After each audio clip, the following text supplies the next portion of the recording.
Bonjour à toutes, bonjour à tous. Bienvenue dans votre émission Eau de vie. Que le Seigneur vous bénisse, qui vous accompagne dans tout ce que vous faites. J'espère que vous avez passé une bonne journée. Donc, nous, ça a été par la grâce de Dieu. On s'accroche toujours au Seigneur. Le Seigneur est vivant, le Seigneur revient bientôt. Qu'on ne l'oublie pas. Et le Seigneur est au contrôle de tout, de notre famille, de notre santé, de notre vie sur terre, parce que nous sommes que des grains de sable, nous ne sommes rien. Et que le Seigneur vraiment prenne le contrôle de tous nos projets. Donc merci Seigneur encore pour cette journée Seigneur. Aujourd'hui on va continuer sur le thème avec la femme. Donc on avait dit donc dans une ancienne la précédente vidéo, on a parlé en fait de la jeune fille. Ça a été vraiment une vidéo qui a martelé les esprits, qui a martelé aussi les parents, qui a martelé un peu tout le monde là dans le lot, mais qui nous est aussi nécessaire. Parce que quand je dis nous, c'est nous tous, moi y compris. Parce qu'on n'est pas arrivé, on ne sait pas comment demain les enfants peuvent réagir. Et c'est Dieu qui est le garant de notre famille, c'est Dieu qui est vraiment le propriétaire de notre famille si on lui laisse la place. Donc c'est très important, on a vu dans une précédente vidéo, que vraiment, que la jeune fille, on avait pris le verset 1 Corinthiens au 13 au verset 11, qu'on avait dit, quand j'étais enfant, je parlais comme un enfant, tout ça. Donc, pour ceux qui n'ont pas entendu l'exhortation d'hier, il faut réécouter. Parce que ça va vous montrer aussi votre état et ça va vous montrer aussi qu'est-ce qu'il ne faut pas faire.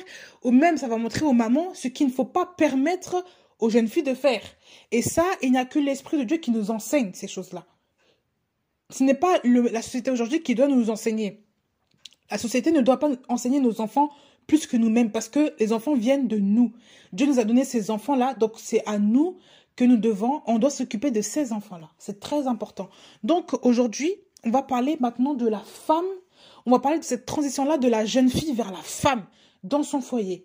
Et cette transition-là est importante. Pourquoi? Parce que beaucoup de gens oublient, beaucoup de filles oublient que quand on est jeune, mais quand on est marié, on n'est plus la même. On ne doit plus adopter le même caractère, le même comportement, les mêmes attitudes, les mêmes menants. On n'est plus la même personne. On change. On change. Et c'est dans cela aussi qu'on doit s'aligner avec la parole de Dieu. Qu'est-ce que Dieu nous dit précisément? Donc on va relire ce passage-là. Donc là, c'est Paul qui parle de 1 Corinthiens 13 au verset 11. Donc il y avait une première partie qui disait « Quand j'étais enfant, je parlais comme un enfant. Je jugeais comme un enfant, je pensais comme un enfant, mais quand je suis devenu homme, j'ai aboli ce qui était de l'enfance. » Dieu m'a vraiment mis à cœur de parler de ce passage-là, qui est d'abord très révélateur. Et pour nous montrer quoi? Qu'un enfant est un enfant. Que l'enfant a une pensée d'enfant. L'enfant a un jugement d'enfant. L'enfant a des paroles d'enfant. Et hier, j'ai précisé que vraiment que l'enfant ne peut pas, une jeune fille, une fille, ne peut pas commencer à avoir des discussions d'adultes. Elle peut, comment dire, quand je dis adulte, ce n'est pas des discussions, voilà, quelqu'un qui est mature, non, ce n'est pas ça. Parler de coucher avec un homme, ça non. Comment est-ce que tu parles de ça avec aisance, tout va bien? Il y a des filles qui ont des jugements de femmes alors qu'elles ne sont que des filles. Elles voient comme des femmes alors qu'elles ne sont que des filles. Quand je parlais de voir comme des femmes, souvent il y en a qui pensent à 13 ans déjà à aller se marier avec quelqu'un qui convoite les hommes. Qui voit déjà parce qu'il y a les seins qui poussent, j'ai mes règles, donc je vais commencer, je veux un enfant aussi pour avoir mon indépendance, pour que voilà. Ça c'est du désordre. Parce qu'une enfant est censée réagir, voir, avoir les sens d'une enfant. Vous imaginez, c'est déjà un enfant de 5 ans pense déjà à vouloir conduire, faire ses papiers à conduire. Il commence déjà à vouloir utiliser la clé de son père, il sort comme ça, on ne sait pas. Même un enfant de 15 ans, admettons, tu sors déjà, tu commences à vouloir faire les papiers pour sortir, pour commencer à voir pour prendre une voiture, mais ce n'est pas ton temps, tu es trop jeune. Pareil pour le mariage, il y a des jeunes filles qui ne pensent qu'au mariage, alors que ce n'est pas le temps de Dieu. Parce que Dieu est celui qui ordonne les choses. Dieu est l'ordre. Dieu est la paix. Dieu est l'ordre. Dieu n'aime pas le désordre. Dieu n'est pas l'auteur du désordre. Alors celui qui mélange vos pensées, ce n'est pas Dieu. Il y a un temps pour tout, comme je l'ai dit. Il y a un temps pour travailler. Il y a un temps pour étudier. Il y a un temps pour rester chez maman. Il y a un temps pour sortir. Il y a un temps pour tout. Il y a un temps pour vivre dans la virginité. Il y a un temps pour accoucher. Il y a un temps pour enfanter. Il y a un temps pour tout. Il y a un temps pour se marier, tout comme il y a un temps pour être célibataire. Et Dieu fait bien les choses. Dieu permet ça étape par étape, non pas pour mélanger toutes les étapes, mais pour que l'enfant reste stable dans sa croissance et pour qu'il grandisse correctement. Parce qu'il y a aussi des enfants qui ne veulent pas, par exemple, dans certains pays, comme je vois en Inde, il y a des filles qui ne veulent pas être mariées, mais les parents forcent les jeunes filles à être mariées, alors que la jeune fille voulait travailler, elle voulait faire ses études, elle voulait aller à l'école, mais le papa et la maman forcent parce que voilà, il faut la tradition, voilà, c'est comme ça. Et elle se retrouve avec un garçon qu'elle n'aime même pas. Elle se retrouve avec un garçon, avec un jeune homme qui la met enceinte, alors qu'elle ne veut pas être enceinte. Souvent qui la viole, elle tombe enceinte et les problèmes arrivent après parce que son corps n'est pas prêt pour enfanter. Et donc du coup, elle peut tomber malade gravement ou l'enfant, par miracle, il a survécu. Mais quand vous voyez des histoires comme ça, vous voyez pas qu'il y a un dérèglement? Honnêtement, vous voyez pas qu'il y a un dérèglement? Vous ne voyez pas qu'il y a vraiment quelque chose qui ne va pas dans les sociétés aujourd'hui? Il y a quelque chose qui ne va pas dans la tête des parents? Tout est fait pour déranger le corps des gens, déranger les jeunes, la jeunesse. Des enfants qui n'ont rien demandé, qui du jour au lendemain sont mariés et quand tu vois même leur visage, c'est triste et les gens filment ça normalement. Au lieu de dénoncer ça, non, on filme ça juste pour qu'on parle de ces gens-là. Non, il faut dénoncer, il faut arrêter ça. Il y a beaucoup d'enfants qui souffrent. Et dans les pays occidentaux aussi, il y a ce désordre-là. J'ai parlé des mamans qui donnent la pilule aux filles pour que cette fille-là se livre aussi à faire des rapports sexuels pour ne pas qu'elle tombe enceinte. Pour ne pas que demain, on voit le désordre de la mère. Parce qu'il y a des mères qui permettent ça aussi. Comme la fille a un copain, il faut qu'elle prenne la pilule. Il faut qu'elle mette un plan. On va pas mettre toutes sortes de bêtises dans la maison.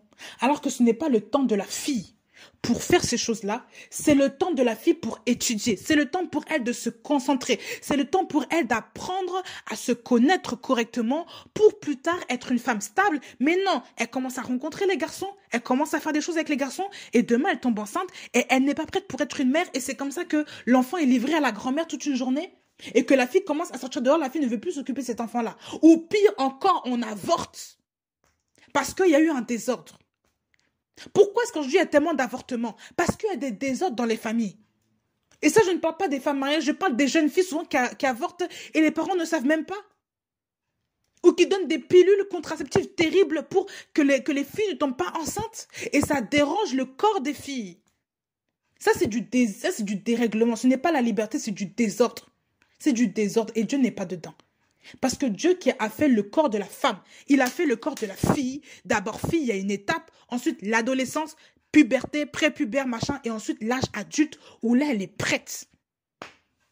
Et la fille, une jeune fille qui a le Saint-Esprit, connaîtra ces priorités-là parce que le Saint-Esprit va lui dire, toi, ce n'est pas ton temps, focalise-toi sur les études. Ou le Saint-Esprit même va protéger ses pensées. Si c'est une jeune fille qui prie, qui est dans la sanctification, comme je l'ai dit, elle va s'atteler à respecter les ordonnances du Seigneur. Et donc, dans sa tête, ses pensées seront gardées en Christ. Elle ne va même pas s'inquiéter pour le mariage. Je ne dis pas qu'elle ne va pas y penser. Mais ça ne sera pas sa priorité, ça ne sera pas pour maintenant. Parce que le Seigneur va parler à son cœur, il va lui révéler qu'il y a un temps pour tout. C'est Dieu qui est qui est le garant de son corps, qui est le propriétaire de son corps. Parce que quand nous sommes à Christ, notre corps est le temple de Dieu. Il est le temple du Saint-Esprit. Ça veut dire que le Saint-Esprit habite en toi. C'est lui le propriétaire, donc c'est lui qui gère ce qui rentre, ce qui ne rentre pas. Mais les filles dont on voit il y a un dérèglement, ça commence déjà à parler à des garçons, ça sort à n'importe quel âge, ça fait ça. Ça connaît plus de choses que les adultes là. Sachez qu'il n'y a pas l'Esprit de Dieu dans cette famille. Et que la mère n'a rien transmis. Mais oui, la mère ne prie même pas. C'est pour ça qu'il y a tellement de problèmes dans les familles. Parce que les parents ne font pas leur rôle. Et les parents se fient à la société actuelle qui veut que les jeunes filles utilisent des préservatifs, que les jeunes garçons utilisent des préservatifs qui font n'importe quoi aujourd'hui. On permet aux jeunes filles de sortir avec des garçons parce que c'est le temps, soi-disant. Parce qu'à l'adolescence, elle a besoin de ça pour commencer à s'affirmer, commencer à connaître son corps, commencer à connaître la sexualité. Donc, vous vendez vos enfants. Excusez-moi. Vous vendez vos enfants. Vous permettez le libertinage, la bêtise chez vos enfants. Il y a des filles qui ont 16 ans, mais qui ne sont même pas vierges. Qui ont 15 ans, 14 ans, 13 ans, mais qui ont déjà couché avec plus de 10 monsieur. Des personnes âgées, plus âgées qu'elles. Vous croyez vraiment qu'elles vont vous dire ce qu'elles ont fait là? Regardez dans les caves ce que beaucoup font. Dans les caves, allez voir ce qu'ils font. Parce qu'ils savent qu'on ne peut pas apprendre hôtel. Ah bah oui, hôtel, parfois on a moins de 18 ans, tu vas faire comment pour aller... voilà. On ne peut pas prendre hôtel, on ne peut pas réserver, on ne peut pas faire tout ce qu'on veut parce qu'on est mineur. Il faut voir dans les caves ce qu'elles font après l'école. Pendant votre absence, qu'est-ce qu'elles font? Il y en a beaucoup qui vont être surpris de savoir que leurs filles, là, qui soi-disant qui vont à l'église, qui prient à l'église, qui chantent là-bas, font des choses terribles dans le secret avec des gens, avec des messieurs. Et souvent, il y en a plusieurs, il n'y en a pas qu'un seul. C'est pour ça qu'il faut voir dans les spirituels ce que vos enfants font. Parce que vos enfants sont votre priorité aussi. Il faut arrêter cette histoire-là de toujours emmener les enfants vers le pasteur. Non, ce sont vos enfants, ce ne sont pas les enfants des autres. Donc c'est en cela que hier j'ai parlé. Et que j'ai dévoilé beaucoup de choses aussi que... C'était vraiment poussé par l'esprit pour parler. Parce que moi, je ne parle pas... C'est pas que je ne parle pas de base comme ça. Mais c'est que tout ce qui a été dit là, ce n'est pas forcément moi qui parlais. Donc, quand vous entendez des choses comme ça, il faut aussi analyser, il faut comprendre qu'il y a un enjeu aussi sur vos enfants. Mais oui. Donc, cette partie était close. Maintenant, on va voir maintenant cette deuxième partie-là qui dit « Quand je suis devenu homme, j'ai aboli ce qui était de l'enfance. » Quand je suis devenu homme, Paul parlait, parce que c'était un homme. J'ai aboli ce qui était de l'enfance. Abolir, on va regarder ensemble la définition pour ceux qui ne savent pas ce que c'est. Abolir, ça veut dire annuler, supprimer, disparaître. Annuler, supprimer, faire disparaître. On va voir aussi les synonymes. Réduire à néant, abroger. On parle de ça. J'aime pas trop ce site. Hein. Excusez-moi, je cherche en même temps. On parle d'abandonner. Absoudre. Éteindre. Casser. Détruire. Faire disparaître, comme on dit. Liquider. Faire cesser. Anéantir. Défaire. Démolir. On parle de proscrire. Résilier. Rompre. Faire table rase. Ruiner. Ça veut dire en gros la destruction. Et Paul dit ici que j'ai aboli ce qui était de l'enfance. Abolir ce qui était de l'enfance. Quand je suis devenu homme, j'ai aboli. Qu'est-ce qui donne le discernement à une personne d'être un homme? C'est d'abord le Saint-Esprit. Parce que même si tu deviens homme physiquement, il y a des hommes encore qui sont enfants, qui n'ont pas conscience que ce sont des hommes. Et ça, ce dérèglement vient aussi beaucoup dans les familles parce que les gens ne prient pas, les gens ne sont pas, les gens ne connaissent pas Dieu. Parce que plus tu te rapproches de ton Créateur, plus tu sais qui tu es, plus tu connais aussi tes responsabilités en tant qu'homme ou en tant que femme. Plus tu connais tes responsabilités, tu connaîtras aussi tes priorités. Tu connaîtras. Qu'est-ce que Dieu a dit, comme j'aime beaucoup ce verset, qu'est-ce que Dieu a dit à Adam quand il a commencé Quand Dieu a créé Adam, qu'est-ce qu'il lui a dit? Si on prend Genèse 2.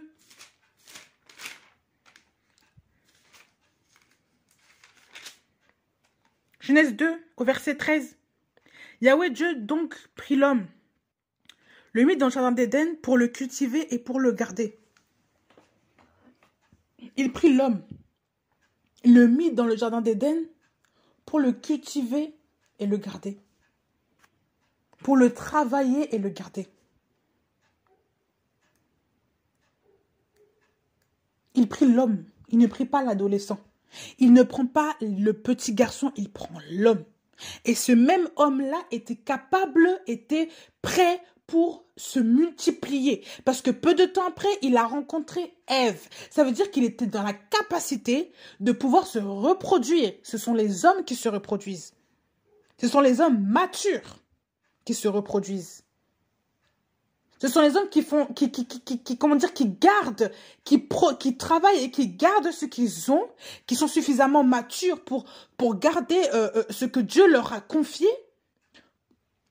pour se reproduire. Ainsi, un enfant ne peut pas se reproduire. Il ne peut pas vouloir se reproduire si déjà il n'a pas cette conscience-là d'avoir la responsabilité qui est attribuée à l'homme, qui est attitrée à l'homme. Il ne peut pas concevoir de se reproduire. Donc si un homme n'est pas responsable dans sa vie, pourquoi est-ce qu'il va faire des enfants? Si une femme aussi, c'est égal pour les femmes. Si une femme n'est pas responsable dans sa vie de femme, si elle n'est pas formée par Dieu, elle n'est pas consciente que c'est une femme, elle pense toujours que c'est une petite fille, ça ne sert à rien de vouloir enfanter parce que tu vas vouloir penser que c'est une poupée. Donc demain, quand ça ne va pas, tu laisses ça à la tante, tu laisses ça à n'importe qui. Et voilà pourquoi il y a des dérèglements dans les familles. Ce sont les hommes qui ont les responsabilités. Ce sont les adultes qui ont la responsabilité. Quand Dieu a appelé Ève auprès d'Adam, c'était pour l'aider. Ce n'était pas pour jouer avec lui. Ce n'était pas seulement pour s'amuser, pour rigoler. Et Dieu savait qu'ils allaient rester ensemble. Voilà pourquoi il leur a confié des choses. Quand Dieu confie quelque chose à quelqu'un, c'est parce qu'il sait qu'il est suffisamment mûr pour le garder. Voilà pourquoi aussi les enfants ne travaillent pas. Parce que les enfants ont besoin. C'est pas que les enfants sont faibles, forcément. Non, il y a des enfants, il y a des grands gaillards, ils ont parfois 17 ans, 16 ans, ils sont plus musclés que certains adultes, là. Ça n'a rien à voir avec ça. Mais c'est parce que dans leur tête, ils ont besoin de se muscler aussi pour demain être responsables. Et ça passe aussi par le fait d'avoir une éducation régulière et de leur apprendre certaines bases avant de rentrer dans l'âge adulte. Vous allez me dire, mais l'âge adulte a été mis en place par les gens de ce monde, les 18 ans, les 21 ans dans certains pays. Oui, d'accord. Mais c'est souvent dans ces zones-là qu'on voit qu'il y a une maturité.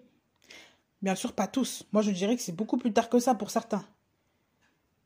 Mais aujourd'hui, l'État met ça aussi pour responsabiliser certains jeunes. Parce que si on ne le fait pas, les gens allaient rester comme ça, oisifs, allaient rester comme un neuneu dans leur tête. Mais oui. Tout est écrit dans la parole pour pouvoir éduquer vos enfants. Je n'invente rien. Je ne crée rien. Les versets que je lis, ce sont les mêmes versets qu'il y a dans la Bible. Ce sont les mêmes versets qu'il y a dans votre Bible aussi. Je ne crée rien par moi-même. Je n'invente rien par moi-même.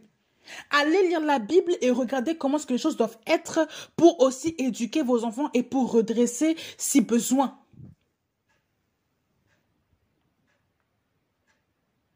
Donc là, Dieu ici met l'homme dans le jardin pour le cultiver, le garder. Ici, c'est un homme. C'était Adam. De même, les jeunes filles. Dieu dit aussi dans Proverbes, il dit aussi que la femme sage bâtit sa maison. Il parle de la femme sage.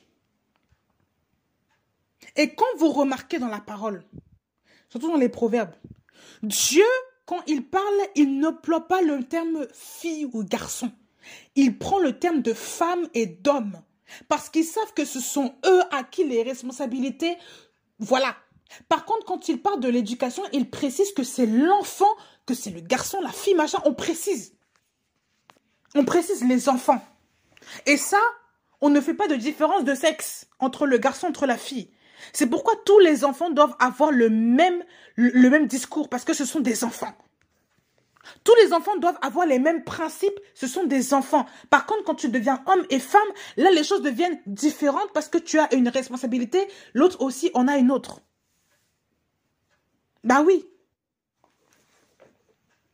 Et voilà. Comment dire? Quand Salomon parlait, il disait, mon enfant. Quand il rédigeait les proverbes, là, il disait, mon enfant. Ne rejette pas l'enseignement de ta mère, ni l'instruction de ton père. Machin, machin, machin. Il parlait ainsi. Il parlait. Mon enfant. Mais quand on parle des hommes, on parle des hommes. Quand on parle de la femme, on ne parle pas de la fille. On parle de la femme, on parle de celle qui est mature, celle qui est mûre. Celle qui a suffisamment de vision pour faire les choses, pour enfanter. Donc ça, on parle dans un plan aussi physique, mais dans un plan aussi mental et spirituel.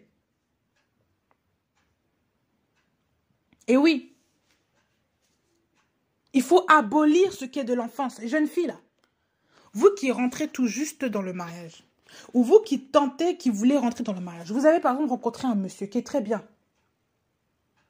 Tu as rencontré un monsieur qui plaît déjà à ta famille, tout va bien, tu es une jeune fille, tu crains le Seigneur, tu pries le Seigneur, voilà, tout va bien pour l'instant, il n'y a pas de problème.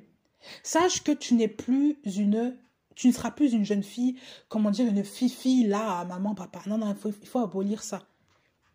Il faut déjà se armer pour rentrer dans le cadre d'être une mère. Je t'encourage même, à toi qui entends ces choses, de regarder, de lire les Proverbes 31. Quand on parle de la femme vertueuse, de lire les proverbes où on parle de la femme même en général, qu'est-ce qu'une femme doit faire, et de creuser dans la parole pour que Dieu t'explique, Seigneur, qu'est-ce que cela veut dire? Qu'est-ce que cela veut dire? Qu'est-ce que tu m'appelles à faire? Qu'est-ce que tu voulais dire quand la femme fait ça? Il faut parler au Seigneur devant Dieu comme sa fille, comme une enfant, parce que c'est Dieu qui va t'aider à être la femme que tu dois être dans ton foyer. Et ça, c'est valable aussi pour les mamans qui ne savent pas ça. Il y a des mamans qui se comportent aussi comme des filles à la maison. On dit tout à la grand-mère là-bas. On dit tout elles disent tout à leur mère là-bas, mais elles oublient qu'elles ont un foyer à s'en occuper. On oublie que le mari existe aussi. Mais on dit tout à maman, on est là, on parle toute la journée avec sa mère. Vous pensez que ça, c'est normal, ça? Est-ce que vous pensez que c'est un exemple même à donner à vos filles? Vous savez, personnellement, j'ai vu ça dans ma famille. Ma mère qui était très, très fusionnelle avec ma grand-mère. Et j'ai répété ça maintenant. Que je suis en couple avec un homme, j'ai répété ça. Et pendant des années, même avant que je n'étais pas en couple, c'était pareil. Mais le Seigneur a dû me dire, tu sais, quand tu es même à la maison, tu es chez toi, il y a des priorités. Tu ne peux pas passer autant de temps au téléphone alors que ton mari est là. Même parfois, il faut abréger parce que tu es une femme mariée, tu appartiens à quelqu'un, tu ne peux pas passer toute ta vie au téléphone, non. Parfois, on ne te dit pas de ne pas passer, tu prends des nouvelles comme ça, mais parfois, quand on voit les heures à laquelle on passe, c'est beaucoup. Et parfois, la personne, il n'y a pas à manger de fait. Parfois, on passe à côté de certaines choses. Parfois, on oublie. Parfois, on a un programme à faire, mais parce qu'on est au téléphone avec la maman, c'est tellement intéressant, on passe à côté de certaines choses. Et ça, c'est un dérèglement. Et quand je dis ça, c'est pas pour vexer les mamans, c'est pour apprendre aussi à couper les ponts. Moi, ça m'a fait très mal quand le Seigneur a dû me dire que j'étais trop proche, que j'étais trop liée, trop fusionnelle avec ma mère, que je vais devoir couper les ponts. Parfois même, Dieu permet qu'il y ait un désaccord, qui permet qu'il y ait quelque chose, une dispute, pour qu'il t'ouvre les yeux, te dise écoute là à un moment donné. Parce que parfois, c'est trop, c'est comme copine. Parfois, nous sommes comme des copines, mais ce n'est pas ce que Dieu veut. Et Dieu n'est plus dedans parce que Dieu sait que tu es une femme. Même avant même que je me marie, Dieu me préparait déjà à quitter. Dieu me préparait déjà à apprendre. Il me répétait souvent, c'était vraiment un combat pour moi parce que, voilà, il disait souvent, il faut que tu t'habitues, il faut que tu prennes tes décisions seule. Il faut que tu t'habitues à arrêter de demander l'aval de ta mère. Quand tu fais quelque chose, maman ceci, maman cela, est-ce que... Mais Dieu n'est pas comme ça, Dieu n'est pas dedans. Là, tu es encore bébé, il faut rester chez maman. Il faut arrêter de vouloir prendre sa vie en main. Reste chez maman parce que tu as encore besoin de ta maman. Mais quand le temps est révolu pour que tu prennes tes clics et tes claques et que tu ailles vivre ta vie, il va falloir affronter aussi affronter cette fusion-là avec ta mère. Parce que souvent, ce n'est pas bon, c'est un désordre. On pense que oui, être comme ça avec sa mère, c'est très bien, machin. Je ne dis pas que c'est mauvais, qu'il faut être en conflit avec sa mère pour affirmer son identité. Ce n'est pas ce que je dis, attention. Mais souvent, cette fusion-là t'empêche de grandir, elle t'empêche d'être une femme. Ça t'empêche d'être une femme. C'est comme si tu es siamois avec ta mère alors que tu ne l'es pas. Il y a des mamans comme ça qui sont ultra protectrices. Il y a des mamans qui parfois se sentent seules, donc elles s'accaparent leurs filles, je le dis, elles sont seules, et ça il faut l'admettre. Donc elles s'accaparent leurs filles, elles veulent en faire des copines, et ça commence à contrôler la vie des filles, et ça, voilà. Et comme c'est maman, ben forcément on va écouter maman. Ça s'accapare la fille. Et ça prend du temps, et ça formate l'enfant, alors que la fille n'est pas comme toi. Moi, je vous assure, hein, ma mère m'avait tellement conseillé à acheter une maison, comme elle à la campagne, d'aller très loin à la campagne, machin, machin. J'étais là, je me disais, d'un côté, j'ai une maison, mais... Et dans mon cœur, hein, je me disais, Seigneur, j'ai pas envie d'aller à la campagne. J'ai pas envie d'avoir une maison seule. Et je n'ai pas envie d'aller loin. J'ai envie d'être sur Nantes, d'avoir un appartement, machin. Mais à l'époque, je n'osais pas le dire. Parce que tout était pour me dissuader de faire ma volonté, faire ce qui me plaisait. Alors que ce n'était pas mauvais. Et mon papa a dit autre chose. Quand je voulais avoir un appartement, mon papa a dit autre chose. Il m'a dit, tu sais, aujourd'hui, les jeunes gens font quoi? Ils ont un appartement, ils achètent un appartement. Plus tard, quand un enfant qui naît, l'appartement est trop petit, ils le revendent. Ça, c'est en Nantes. Donc, mon papa m'a dit, je te conseille d'aller sur Nantes. Les enfants, à cet âge-là, quand toi, tu es jeune, j'avais quoi, 21 ans, 22 ans, je crois 21 ans dans ces zones-là, 21 ans, 20 ans, je ne sais plus. Il me disait, mais non, les jeunes filles, les jeunes gens, vont des appartements à Nantes et même la ville, ça les intéresse mieux que la campagne. Commence par là et plus tard, voilà. Et moi, j'ai acquiescé ce choix-là. Mais au départ, quand ma mère me conseillait, je n'étais pas d'accord et ça faisait des conflits. Pourquoi? Parce que la mère voit qu'on ne va pas dans son sens. Et il y a des mamans qui sont comme ça. Je ne dis pas que ma mère est méchante comme ça, mais il y a des mamans qui ont des tendances à vouloir contrôler la vie des enfants. Et Seigneur m'a dit clairement qu'il faut arrêter de toujours demander l'avis des parents. Parfois, il faut prendre ses responsabilités en main et faire. Et c'est là que tu te démarques. Même si la mère n'est pas d'accord, c'est pas grave. Et ça, je vous assure, des témoignages comme ça, j'en ai beaucoup dans ma vie. Parce que moi, ça m'a fait du mal. Je me dis, Seigneur, est-ce que je fais mal? Parfois, on pense qu'on fait mal, on pense qu'on est dans l'erreur, alors que c'est notre choix. Et que ce n'est pas forcément le mauvais. Ah oui. Encore ça, les histoires d'appartements, c'est pas grand-chose. Mais quand c'était pour mon mariage, je vais aller voir. Ah ben, c'était non, non, non, rien à faire. Non, non, non, non, non. Pour X raison, c'était non. C'était un tourment continuel. Et moi, à l'époque, je pleurais. Je pleurais. Seigneur, voilà, machin. Mais le Seigneur me disait, mais moi, j'ai dit ça. Et le Seigneur m'avait même montré en songe que, il m'avait même confirmé que l'année suivante même à laquelle je priais à ce moment-là, j'allais me marier avec cette personne. Et moi, je n'y croyais pas parce que ma mère avait dit quelque chose. Je voulais tellement plaire à ma mère, vouloir m'aligner sur ce que ma mère dit, que voilà. Mais ce n'était pas le plan de Dieu. Je vous assure, parfois les enfants, il faut savoir dire non aux parents. Et ça, je n'apprends pas, parents, si vous m'écoutez, je n'apprends pas la rébellion aux enfants. J'apprends seulement les enfants aussi à vivre leur vie. Et même si souvent ils font des erreurs, ce n'est pas grave. Laissez-les se cogner, ils en ont besoin. Moi, par la grâce de Dieu, les choix que j'ai faits, je ne me suis pas fait mal. Parce que même quand j'ai choisi mon appartement, ma mère n'était pas d'accord encore une fois. Parce qu'elle m'a fait un chantage, il fallait que j'appelle mon père, il fallait que machin, j'ai choisi mon appartement seul. J'ai dit oui, j'ai signé, j'ai tout fait. L'appartement, j'ai fait une grande partie seule, je l'ai fait seule. Comment dire, je l'ai arrangé seule. La plupart du temps, on m'a aidé, oui, ma famille m'a aidé, mais il y a beaucoup de choses que j'ai fait aussi seule. Que j'ai dû me débrouiller seule pour le faire. Et ça, au départ, ça parlait, maintenant, ça dit que, ah, Alain, chez elle, machin, machin. Les gens changent. Et pourtant, au départ, ce n'était pas gagné. Et je vous assure, ma mère n'était pas d'accord. Mais oui. Parce qu'elle voulait que ce soit fait comme elle voulait que ce soit fait. Alors que souvent, on n'est pas dedans. Mon mariage, c'était la même chose. Il y a beaucoup de choses, c'est la même chose. Dieu même permet que souvent tu sois loin de tes parents, dans les études, dans le cadre d'une affaire ou quelque que ce soit. pour que tu apprennes aussi à vivre sans tes parents et que tu apprennes à prendre tes ailes par toi-même.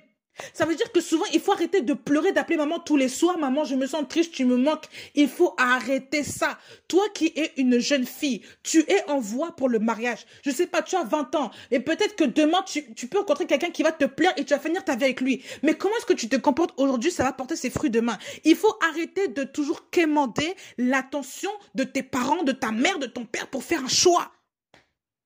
Parce que Dieu ne pourra pas t'utiliser correctement si tu es toujours dans les jupons de ta mère, alors que tu es une femme. Quand tu remarques bien, dans la plupart des cas, Dieu ne s'adresse pas aux enfants. Dans la Bible, il s'adresse aux parents, il s'adresse à des gens qui sont mûrs. Ou alors, même s'ils sont jeunes, ils sont adolescents comme David l'était, comme Jérémie l'était. Mais quand ils grandissent, il y a des choses qui... Voilà. Dieu utilise aussi des enfants, mais ces gens-là grandissent après, non? Il y a une vie après qui suit. Il ne reste pas toujours bébé. Mais oui, même le Seigneur Jésus, qui était enfant, on dit qu'il croissait en stature, il croissait en maturité. Mais après, on a focalisé sur lui pendant la vie qu'il était adulte, parce que quand il était enfant, même si on a parlé un peu de sa vie, on a parlé qu'à ses 12 ans, là, il a commencé à parler aux gens, il a dit ça. Voilà. Mais quand il a grandi, c'est là où on sait vraiment que les projecteurs ont été sur lui. Qu'on était adulte, qu'on était prêt à faire ce que le Seigneur voulait faire. On n'a pas forcément parlé de Jésus quand il avait une vingtaine d'années. Non, non, non. Pas forcément. Regardez la plupart des personnages bibliques. Est-ce qu'on parle souvent des enfants? On parle à des personnes qui sont mûres. Même le premier homme de la Bible, là, Adam, était un homme. On n'a pas dit qu'il a commencé bébé et puis il a grandi dans les arbres et puis voilà. Non. C'était quelqu'un qui était mûr. Votre maturité, là, votre fusion avec votre maman peut vous détruire dans le mariage. Quand tu rentres dans le mariage, il faut savoir que tu es une femme, maintenant tu es mariée à un homme. Ça veut dire que les décisions de ta maison ne sont plus à tes parents parce que ton chef maintenant est ton mari. Je ne mens pas. Si vous ne me croyez pas, si les gens ne lisent pas la Bible, allez lire même dans Éphésiens 5. Qu'est-ce que la Bible dit? L'homme est le chef de la femme, comme Christ est le chef de l'Église. Allez dans 1 Corinthiens 7. Allez voir comment est-ce que Paul décrit le mariage sous l'inspiration du Saint-Esprit. Comment est-ce qu'il parle du mariage? Comment est-ce que même Dieu dit dans sa parole que l'homme quittera son père et sa mère pour s'attacher à sa femme et les deux ne deviendront qu'un. L'homme devient maintenant le chef de la femme. Il s'attachera à sa femme et non pas à une fille. L'homme s'attache, il quittera son père et sa mère s'attacher à sa femme, celle qui lui ressemble, celle avec qui il doit se reproduire. Voilà pourquoi Abel et Caïn après sont sortis. Si c'était une enfant, ils n'allaient pas sortir. Mais oui.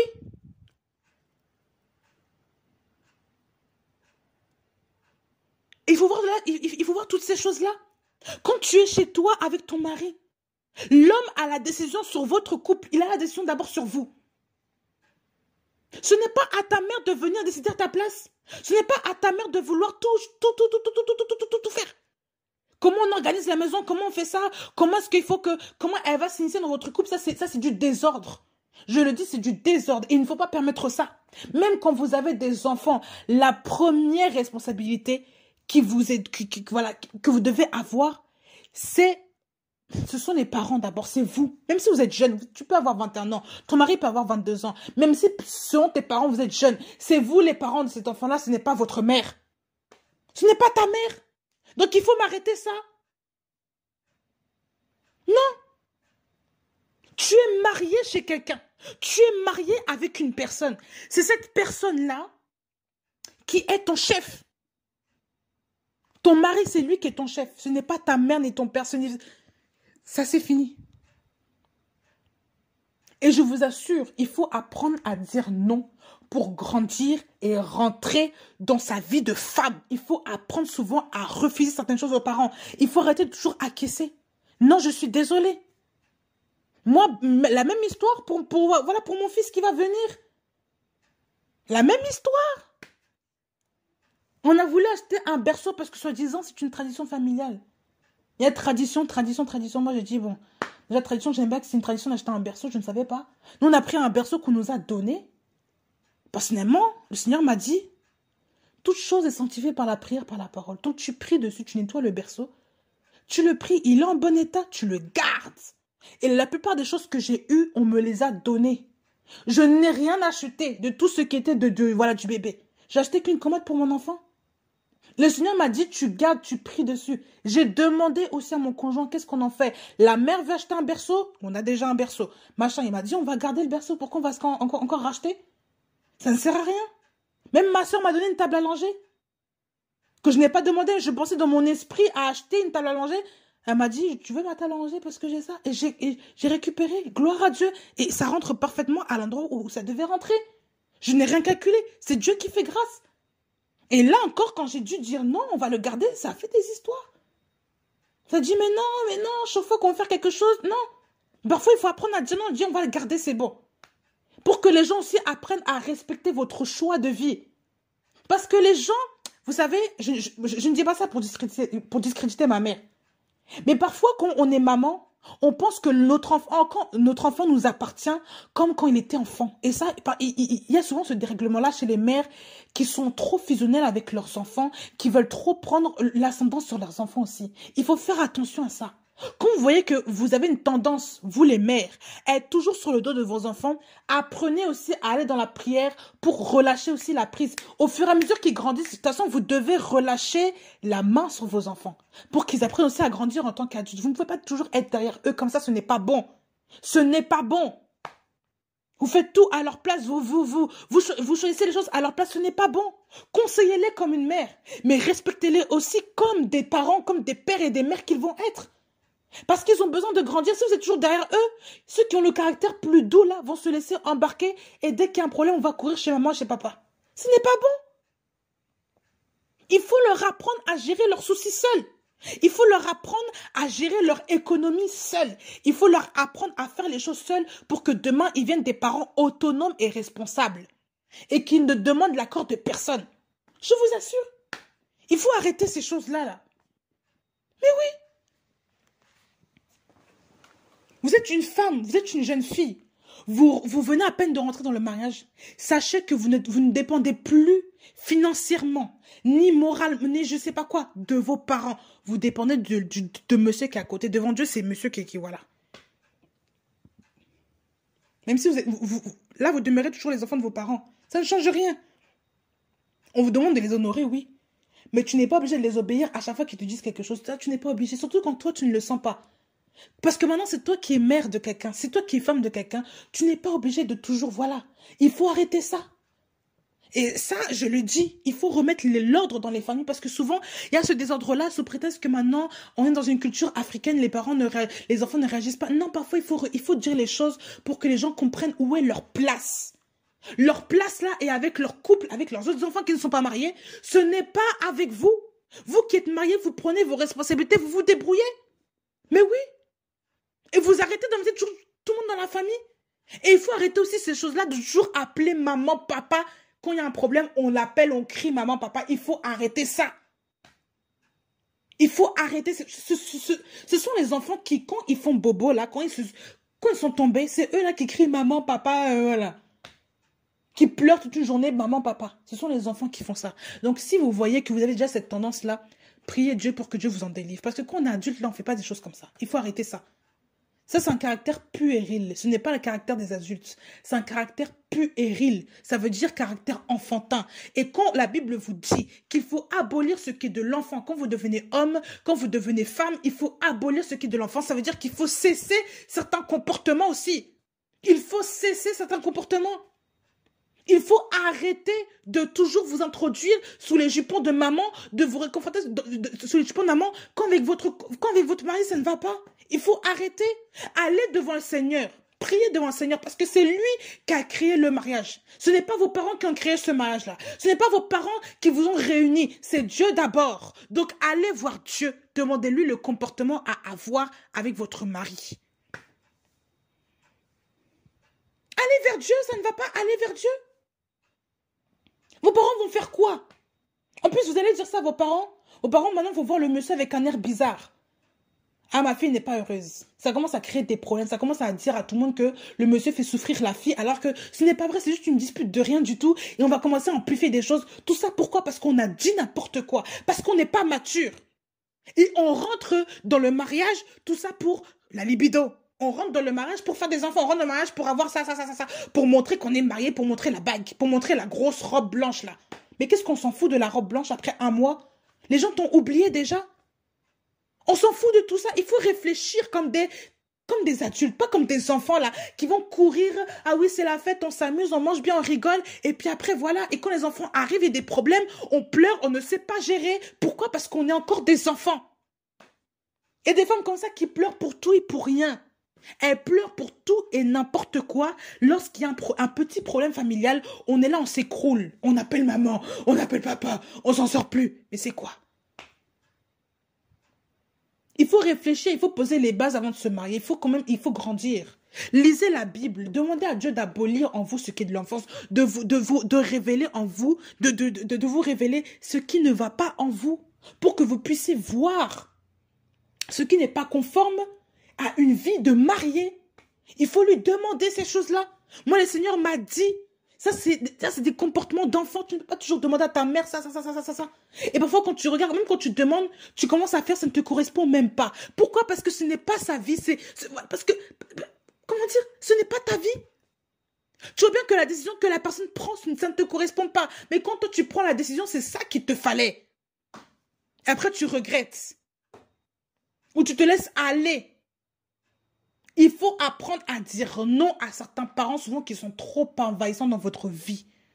Et parfois, Dieu permet les séparations pour que vous puissiez apprendre voilà. Moi, Dieu a permis ça, hein, je vous assure. Hein. Ça fait un gros déblocage dans ma vie. Ça fait un gros déblocage. Je vous assure. Parfois, on ne s'entend pas. Et le Seigneur me dit, mais tu sais, là, parfois, il faut couper un peu les ponts. Il faut parfois laisser un peu le téléphone sonner pour, quand ça appelle. Je ne dis pas qu'il faut manquer de respect, non. Parfois, si tu ne veux pas répondre, tu n'es pas obligé. Quand parfois tous les enfants t'appellent, tu n'es pas obligé. Maintenant, tu es une femme mariée, il faut aussi arrêter d'écouter tout ce que les gens disent et vivre pour soi. Parce que c'est comme ça qu'on grandit. Et oui, on ne grandit pas toujours au crochet de maman. Il faut arrêter ces choses. Quand Dieu t'appelle à être un adulte, il t'appelle aussi à te séparer. Parce que l'homme quitte son père et sa mère pour s'attacher à sa femme. Mais oui. Et cette femme-là n'est pas censée enfanter avec ses parents. Elle est censée engendrer avec son mari. Ça veut dire qu'elle n'est pas mariée avec ses parents, donc il faut arrêter de demander les choses aux parents comme ça. Mais oui, il faut arrêter. Soyez sobre, jeune fille. Soyez sobre. Soyez humble pour aller devant le Seigneur et pour voir ce que le Seigneur veut de vous. Méditez les versets sur la femme. Méditez les versets qui concernent la femme. Méditez les histoires sur la femme. Vous allez voir que les femmes avaient des rôles. Elles étaient responsables aussi. Quand on voit la reine Esther, elle avait une cause à cœur. Elle ne comptait plus sur Mardoché pour faire des choses. Et oui. Même si à cette époque-là, les femmes aussi étaient très dépendantes, mais on voit des femmes, quand vous voyez vraiment l'histoire de la Bible, les femmes vraiment avaient un esprit d'indépendance, mais qui était sanctifié par la parole. Et oui. Des femmes là qui étaient responsables, qui avaient le sens de la responsabilité selon Dieu. Regardez, observez l'histoire des femmes, vous allez voir. Observez l'histoire des femmes, vous allez voir que c'était des femmes qui avaient le sens de la responsabilité. Il n'y avait pas de papa, maman derrière. Elles n'ont pas demandé même la vie, je sais pas, non. Il faut s'affranchir de ça. Parce que ça, c'est aussi une source, ça, c'est aussi l'esclavage que vous faites dans vos familles. Vous êtes esclave maintenant de vos parents parce que vous n'êtes plus à votre place. Et c'est là même qu'on voit que vous n'êtes pas bien dans votre peau parce que vous avez laissé trop de place à une personne qui ne devrait plus en avoir. Ah oui.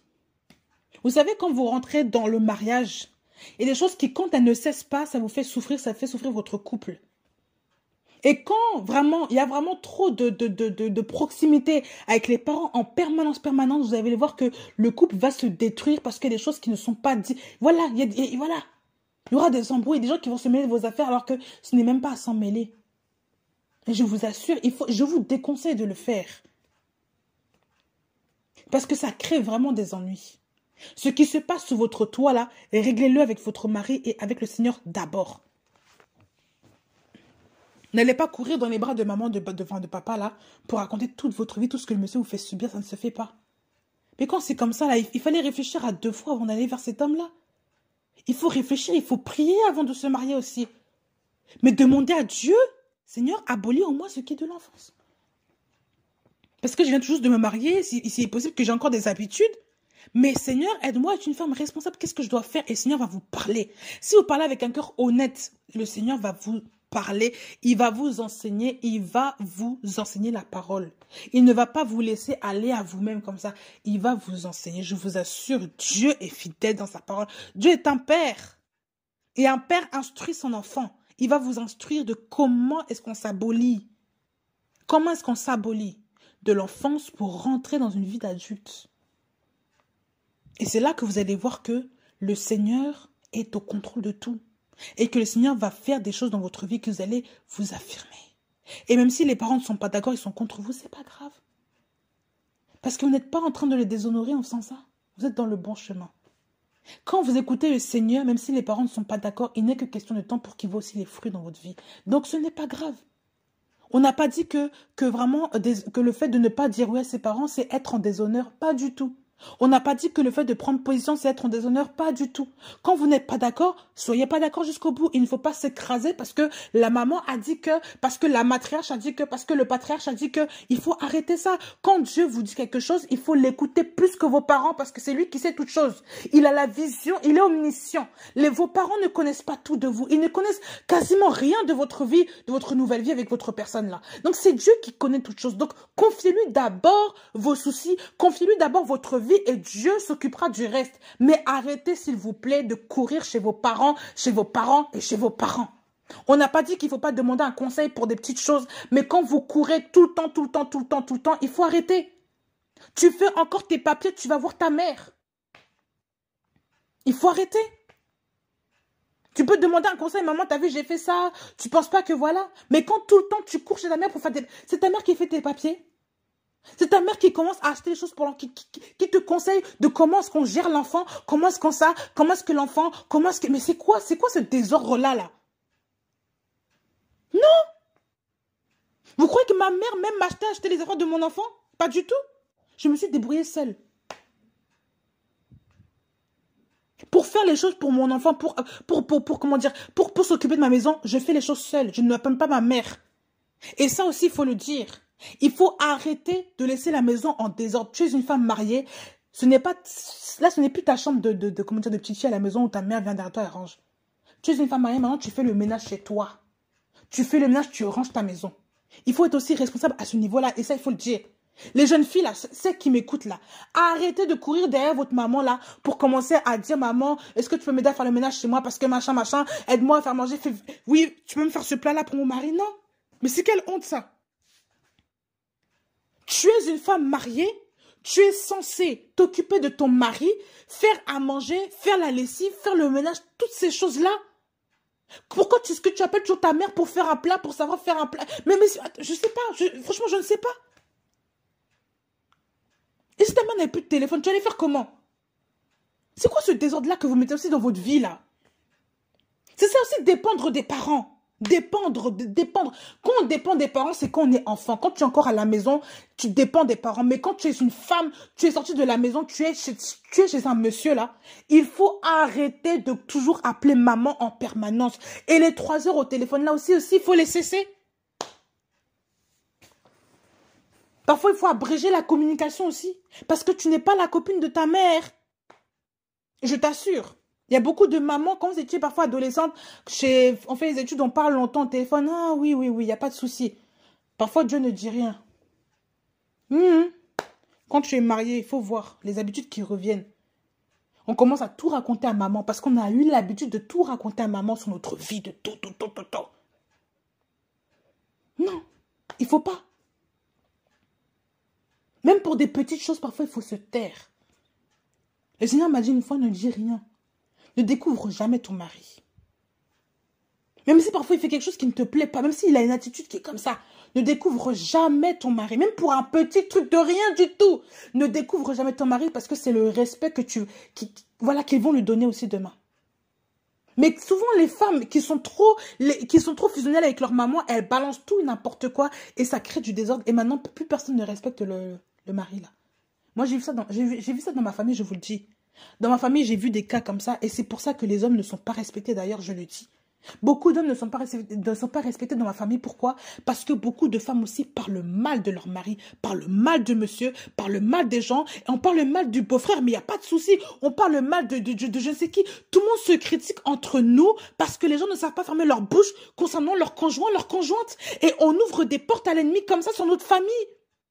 Comment voulez-vous que Dieu bénisse votre couple si vous-même vous êtes une porte ouverte pour votre couple? Mais non! Et on parle en blablabla. Et quand on fait des heures comme ça au téléphone, c'est ça aussi qui occasionne les péchés comme ça, les péchés de la langue. Quand vous n'avez plus rien à dire, il faut parfois dire, je te laisse, j'ai autre chose à faire, je vais raccrocher. Il faut avoir la force, le courage de fermer la discussion pour ne pas tomber aussi dans ce péché. Quand vous n'avez plus rien d'intéressant à vous dire, vous commencez à parler de tout n'importe, de tout n'importe quoi là. Vous commencez à voir qu'il y a un dérèglement labial là. Qu'on commence à critiquer, il faut fermer, dire écoute, je te laisse, on a beaucoup d'heures au téléphone. Je te laisse, j'ai autre chose à faire, je dois m'occuper de la maison. Et quand même parfois vous dites ça, les gens vont comprendre que vous n'avez plus le même temps. Ah oui, il faut comprendre que vous n'avez plus le même temps. Que vous avez autre chose à faire. Et je vous le dis,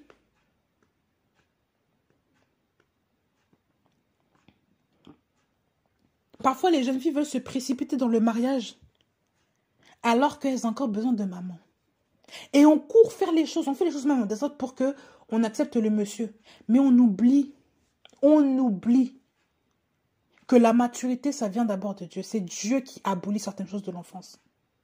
Moi, je connais une petite, je pensais vraiment que je me disais, bon, elle va se marier, même si elle est jeune, elle va se marier. Voilà. Mais il y a beaucoup de choses qui ont révélé que la personne n'est pas prête. Au point même qu'on appelle maman pour ça. C'est quoi? Elle avait encore besoin. Le Seigneur m'a dit, elle a encore besoin de sa mère. Même parfois, tu vois une jeune fille comme ça qui peut être mature dans la vie. Mais quand elle n'a pas eu une saison avec sa maman, parfois elle rattrape ça plus tard. Même avec des enfants, on rattrape ça plus tard. Et le Seigneur m'a dit clairement, mais cette petite-là a encore besoin de sa mère. Voilà pourquoi les choses ne sont pas faites correctement. Parce qu'elle n'est pas suffisamment mûre pour y rentrer. Et pour aller dedans et garder son mariage. Elle n'est pas suffisamment mûre pour garder, cultiver son mariage. Donc, il y a certaines personnes qui retournent chez maman. Mais elles ont besoin d'être près de maman parce qu'elles ont encore besoin de conseils, elles ont encore besoin de l'amour de maman. Elles ont encore besoin de cette dépendance de maman. Et ce n'est pas un péché quand tu es enfant, il le faut. Il le faut. Il le faut. C'est important pour l'équilibre des enfants. Des enfants. Mais quand tu es adulte, il faut abolir ce qui est de l'enfance. C'est pour ça qu'il y a des choses qu'il faut arrêter. Quand Dieu te permet le mariage, pas le mariage que toi-même tu as arrangé, hein, que tu as forcé à tout le monde à te marier là. Quand Dieu te permet le mariage, Dieu aussi va te former dans le secret. Il va te former, il va te briser dans le secret pour que tu puisses rentrer correctement dans ce mariage-là. Moi, le Seigneur a fait ce travail-là avec moi. C'est pas facile, je vous assure. C'est pas pour se vanter, non, ce n'est pas facile du tout le mariage. Parfois, tu pleures, tu verses des larmes. Parce que c'est un moment parfois où vous vous énervez pour rien l'un contre l'autre. Mais le Seigneur vous apprend à concilier les choses. Le Seigneur vous apprend l'un à l'autre comment se traiter. Et vous formez. Comment dire, vous êtes dans l'ombre, mais vous vous construisez ensemble. Vous édifiez ensemble. Vous grandissez ensemble. Le Seigneur vous apprend à vraiment, voilà, à vous unir. Malgré les disputes, on reste ensemble. Il n'y en a pas un qui dort dans le canapé, un qui dort dans la chambre. Non. On se dispute, on en parle. Avant de dormir, on règle les choses, on dort. Et le Seigneur nous a appris ça. Le pardon, ça s'apprend. L'humilité, ça s'apprend. L'orgueil, il faut laisser de côté. Il y a des choses qu'il faut apprendre à laisser de côté. La soumission, ça s'apprend. Vous croyez que moi, je suis la meilleure? De base, hein, j'étais très difficile. Je sais même pas comment il a pu rester avec moi. Parfois, je me pose la question, je me dis, mais Seigneur, vraiment, le monsieur, il est courageux, hein. Parce que, parfois, je suis pas facile. Je criais pour rien, mais non, mais pétais un plomb. Mais vraiment, aucune maîtrise, rien du tout. Où je pleurais comme ça, à sanglots, mais voilà. Où tu fais des histoires au monsieur pour rien. Le monsieur reste et demain, il te pardonne et vous recommencez. Parce qu'il y a une force aussi qui est là. Quand Dieu est dans votre couple, quand vous avez mis Dieu au centre, même si vous pouvez faire des erreurs, quand Dieu est au milieu de votre mariage, Dieu va vous aider à construire ce mariage et non à le détruire. Mais les personnes qui y rentrent tête baissée, qui pensent que le mariage, on peut rentrer comme ça, souvent ils y sortent très vite ou alors ils ne restent même pas dedans. Il y a une vie bizarre qui est là. Parce qu'ils ne sont pas stables. Je le dis, ils ne sont pas stables. Et souvent, ce sont des jeunes filles qui courent trop vite dans le mariage, mais qui ne sont pas prêtes. Elles ne sont pas prêtes. Voilà pourquoi ça pleure aussi. Ça pleure. Ça a des enfants, mais ça pleure. Parce que là, on avait encore besoin de maman. Et le Seigneur m'a vraiment dit, concernant cette jeune fille, il m'a dit que, tu vois comment elle est. Parfois, on pense que machin, elle avait juste besoin de sa mère. Quand tu vois qu'il y a une fille qui rattrape son temps après que maman, que les choses n'ont pas marché, elle a besoin de sa maman. Même parfois, un temps passé, elle a besoin de ça pour être bien dans sa peau, pour être construite. Parce qu'il y a un temps pour tout. Et toi qui es censé te marier, toi qui es censé partir de la maison, tu vas voir que même avec ta mère, c'est là que vraiment que, il faut que vous vous éloignez, quoi. Comme Ismaël et Isaac. Mais oui, parce qu'on n'est pas la même destinée. Maintenant, c'est fini. Il n'y a plus de on joue ensemble. Maintenant, quand c'est le temps du mariage, parfois Dieu va permettre que il y ait des personnes auxquelles tu t'éloignes. Et quand il sait que tu es trop fusionné, que par toi-même tu ne le feras pas, il va utiliser les frictions entre vous pour commencer à prendre vos distances et vous respecter de loin. Et oui. Parce que quand on est trop copine, là, ce n'est pas bon, ce n'est pas de Dieu. Cette fusion-là doit s'arrêter à un moment donné dans le mariage. La personne avec qui tu dois fusionner maintenant, c'est ton mari, c'est plus ta mère et ton père, là. Et il faut arrêter ça. Il faut arrêter ces choses. Pareil pour les garçons, hein, mais là, je m'adresse plutôt aux filles. Parce que les filles ont souvent ça. Très maman. Toujours maman. On raconte tout à maman. Pourquoi? Pourquoi tu racontes toute ta vie à ta mère comme ça? Non, il faut arrêter ça. C'est comme ça qu'il y a des mamans qui maintenant dominent le couple de leurs enfants. Et ça, vous ne savez pas. Ça crée des problèmes. Et en plus, si c'est une maman qui est pas gentille, qui est méchante, regardez les problèmes qu'elle va mettre dans votre couple. Elle va commencer à vouloir elle va s'accaparer de toi. Elle va être très méchante avec le monsieur, elle va vouloir vous séparer. Eh ben oui. Il y a des mamans aussi comme ça. Quand elle voit que tu donnes trop de place voilà, ça commence à être diabolique, je dirais même. Dans le couple, les enfants, maintenant, ça commence à créer des problèmes pour rien. Il y a des histoires comme ça. On connaît tous même l'affaire des belles-mères qui est compliquée, là. Il y a des belles-mères qui n'aiment pas les enfants des autres. Donc vous allez occasionner à ce que votre mère, maintenant, devienne une belle-mère qui est aussi bizarre. Parce que vous lui dites tout sur le mari. Mais non, parfois, il faut se taire. Il faut rien dire. Je ne dis pas que c'est ce que votre mère fait, que c'est ce que ma mère fait. Pas du tout. Mais pour préserver même le cœur de l'autre, il ne faut pas dire certaines choses à maman. Il faut aller dans la prière et Dieu va faire le travail. Même si le monsieur, c'est Nabal. Mais oui. Même si le monsieur est devenu bizarre, même si vous avez fait une crasse, allez devant d'abord le Dieu. Allez d'abord devant Dieu pour que même Dieu vous donne le pardon, pour que vous pardonnez, pour que vous couvriez aussi cet homme-là. Parce que souvent, on est là dans des complications terribles, quoi. On n'arrive pas. Maman, mais mais c'est quoi? Non. Quitte ton père et ta mère. Attache-toi à ton époux. Devenez un. Tous tes petits secrets, là, dis-les maintenant à ton mari. Toute ta vie, là, raconte ça à ton mari. Prends l'habitude de faire de ton mari ton confident. Soyez meilleurs amis, soyez plus que voilà. Quand vous savez les secrets de l'autre, là, l'autre connaît aussi tes secrets. C'est ça. C'est pas la mère qui doit tout connaître de toi, je ne suis pas d'accord avec ça. Il faut éviter ça. Mais oui, il faut éviter. Il faut éviter aussi que vos mamans envahissent vos maisons. Que vos parents envahissent vos maisons. Parfois, il faut dire, maman, là, je trouve que tu es un peu trop souvent. J'aimerais que tu restes un peu à la maison pour nous. On a besoin d'être tranquille, quoi. Même s'il y a un petit bébé qui vient de naître, il faut parfois le dire. J'ai besoin de rester seule avec mon enfant, avec mon mari. Tu peux venir, mais pas toujours. Ou alors, quand tu viens, tu préviens. Ce n'est pas un péché. Il faut lui dire, dans le respect, dans l'honneur. Beaucoup de respect, hein? Comme certains parents veulent. Ils pensent que le fait de dire non, c'est un manque de respect. C'est pas un manque de respect. C'est juste qu'on n'a pas envie. Pourquoi forcer? On n'a pas envie. Ce n'est pas un péché de dire non. Si je ne veux pas, je ne veux pas.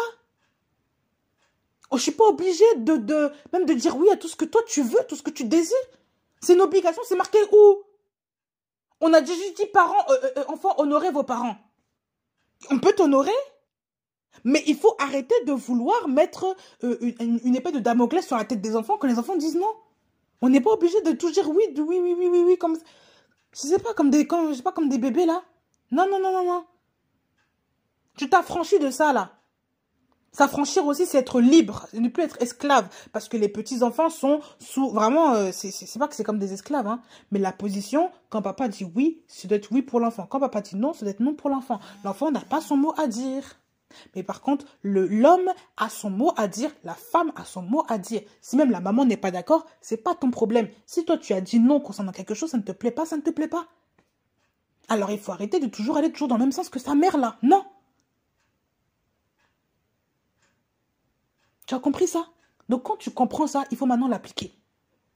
Il ne faut pas être des auditeurs oublieux. Il faut appliquer et mettre ça en pratique pour voir les fruits aussi dans ta maison et pour mettre des limites, que chacun respecte ta limite de vie. C'est très important. Donc que Dieu vous bénisse toutes et à tous. Que Dieu vous bénisse les jeunes filles, celles qui vont rentrer dans le mariage, que Dieu vous bénisse aussi, que Dieu vous parle. Allez devant le Seigneur d'abord. N'allez pas devant vos parents d'abord. Concernant mon mariage, je suis déjà allée voir le Seigneur. Pour qu'il me dise si je pouvais ou pas. Pour qu'il me donne l'aval concernant mon mariage, pour qu'il me dise les choses sur mon mariage. Ayez d'abord cette intimité, cette relation avec le Seigneur avant de courir dans les bras de vos parents. Et ce n'est pas ça de faire, ce n'est pas la solution même d'aller dans les bras de papa, maman. Il faut d'abord aller vers Dieu.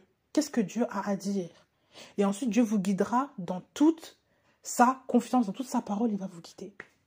Donc, soyez bénis au nom de Jésus et à la prochaine dans une autre vidéo.